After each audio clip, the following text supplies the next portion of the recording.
सभी cameraman, YouTubers, social media सभी का हम लव कुश रामलीला कमेटी की ओर से स्वागत करते हैं। और आज विशेष रूप से माननीय मनोज तिवारी जी के निवास स्थान पर ये पत्रकार वार्ता रखी गई है। मनोज जी का विशेष रूप से लव कुश रामलीला कमेटी के साथ प्रेम रहा है, इनका हमेशा आशीर्वाद बना रहा है। मनोज जी वो इंसान हैं जिनका सफर भोजपुरी से लेकर संसद तक पहुंचा। एक ऐसे पार्लियामेंटेरियन हैं जिन्होंने कला के क्षेत्र में, संगीत के क्षेत्र में तो अपनी दुनिया के अंदर पहचान बनाई, लेकिन जन सेवा लोगों के दिलों के अंदर उतरे, ये सबसे बड़ी पहचान माननीय मनोज तिवारी जी ने अपनी आज बनाई है। और एक बार नहीं, अनेक बार दिल्ली से चुनाव लड़े, दिल्ली के भारतीय जनता पार्टी के अध्यक्ष रहे। और मैं समझता हूँ कि आज भारतीय जनता पार्टी चाहे वो दिल्ली नगर निगम में हो, दिल्ली सरकार के अंदर हो, केंद्र सरकार के अंदर हो, उनके अंदर आप कोई भी मौका ऐसा नहीं होगा कि जहाँ मनोज तिवारी जी के गीत देश को ना समर्पित हो, जनता को ना समर्पित हो। ऐसे इंसान, ऐसे सूरज की तरह रोशनी देने वाले माननीय मनोज तिवारी जी, जो जनता की सेवा तो करते ही हैं, साथ में धर्म को भी समर्पित हैं। और ऐसे धर्म को समर्पित हैं जब जब धर्म की हानि होती है, तब तब कोई ना कोई एक व्यक्ति, एक इंसान ऐसा आता है जो इस धर्म की हानि को दूर करता है। उसे स्वीकार किया और उन्होंने कहा कि धर्म के कार्य के अंदर मैं हमेशा निरंतर लव कुश रामलीला कमेटी। इस बार इन्होंने हमारा अनुरोध स्वीकार किया और इस बार हमने इनसे अनुरोध किया, भगवान परशुराम जी के किरदार के लिए इन्होंने इससे हर्ष। हम सब लव कुश रामलीला कमेटी के पदाधिकारी आपका इस बात के लिए भी धन्यवाद करते हैं कि आपने हमारे आग्रह को स्वीकार किया। मैं माननीय मनोज तिवारी जी आपको लव कुश रामलीला कमेटी के विषय में थोड़ी सी जानकारी दूं।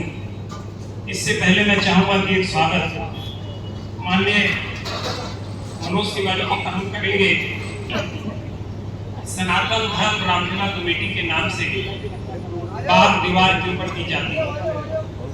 मैं इस रामलीला से 1974 से जुड़ा था। आज 51 साल हो गए मुझे लव कुश रामलीला कमेटी के अंदर, भाई सुभाष गोयल जी को, हमारे सब साथियों को। और ये सफर हमारा जो सनातन धर्म रामलीला कमेटी बाग दीवार का था, जब दिल्ली नगर निगम ने बाग दीवार के ऊपर 1989 के अंदर वहां पर पार्किंग बनाई, तो उसके बाद ये स्थल शिफ्ट होकर हमारा लाल किले आ गया। लाल किले का ये जो ग्राउंड था, अब तो आर्कियोलॉजिकल सर्वे ऑफ इंडिया के पास है, उस वक्त दिल्ली कैंटोनमेंट बोर्ड के पास होता था। और ये जगह आर्मी के पास होती थी। दिल्ली के उपराज्यपाल रमेश भंडारी जी थे, उनसे रिक्वेस्ट की गई कि साहब इसकी जगह दूसरा स्थान उपलब्ध कराया जाए। तो लाल किले के ऊपर, जहाँ देश के प्रधानमंत्री 15 अगस्त को अपनी स्पीच देते हैं, वहां पर ये स्थान लव कुश रामलीला कमेटी को उपलब्ध कराया गया। और 1989 से रामलीला लव कुश रामलीला कमेटी के नाम से लाल किला में कंटिन्यू हो रही है। अगले साल हम 100 साल की तैयारी करेंगे।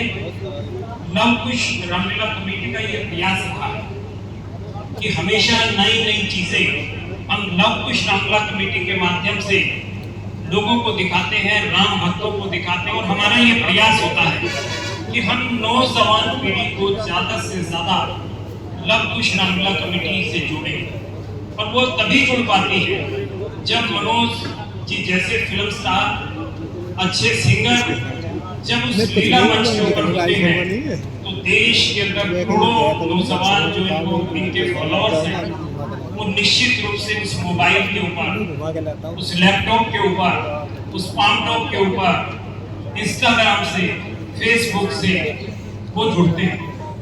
और हमारा भी मकसद यही है कि हम इस देश के अंदर एक धार्मिक वातावरण बने, भाईचारे का वातावरण बने, एकता अखंडता का वातावरण बने, इस देश में प्रेम और सौहार्द हो और ये देश राम राज्य की ओर जाए।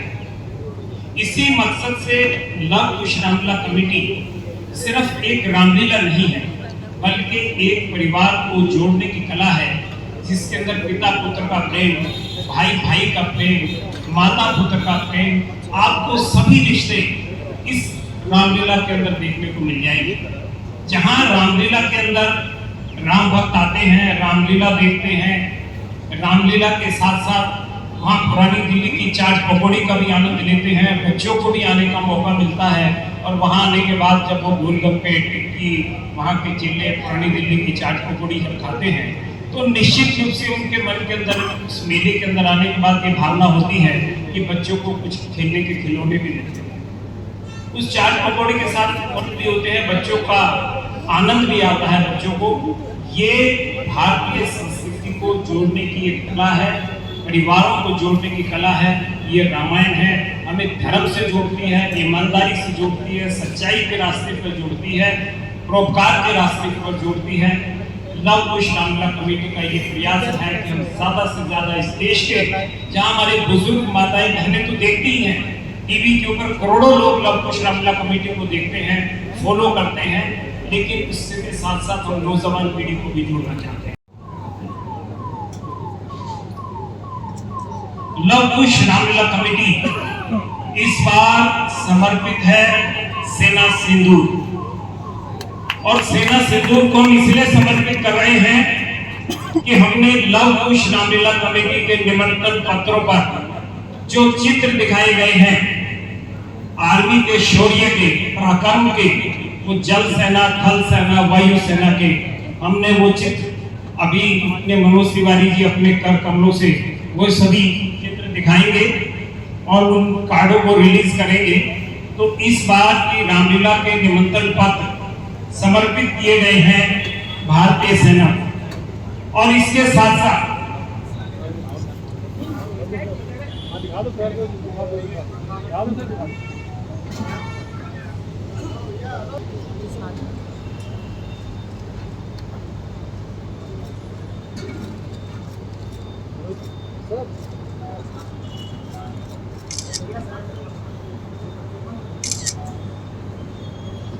कार्यक्रम है वो 17 सितंबर से प्रारंभ होंगे। 17 सितंबर को इस देश के लाडले प्रधानमंत्री परम आदरणीय मोदी जी के जन्म दिवस पर पिछले वर्षों के बाद इस साल भी काम कर रहे हैं, जिसका एक कार्ड मैं चाहूंगा कि माननीय मनोज जी आपको दिखा रहे हैं। ये भी लव कुश रामलीला कमेटी की ओर से बनवाया गया है।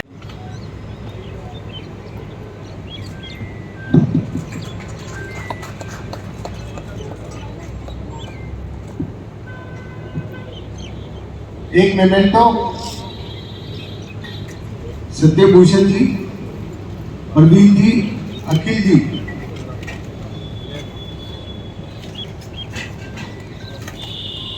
गदा सिंह,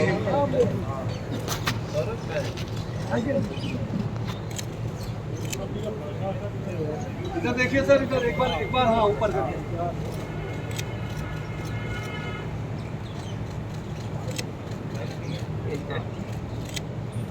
जय श्री राम। जय श्री राम।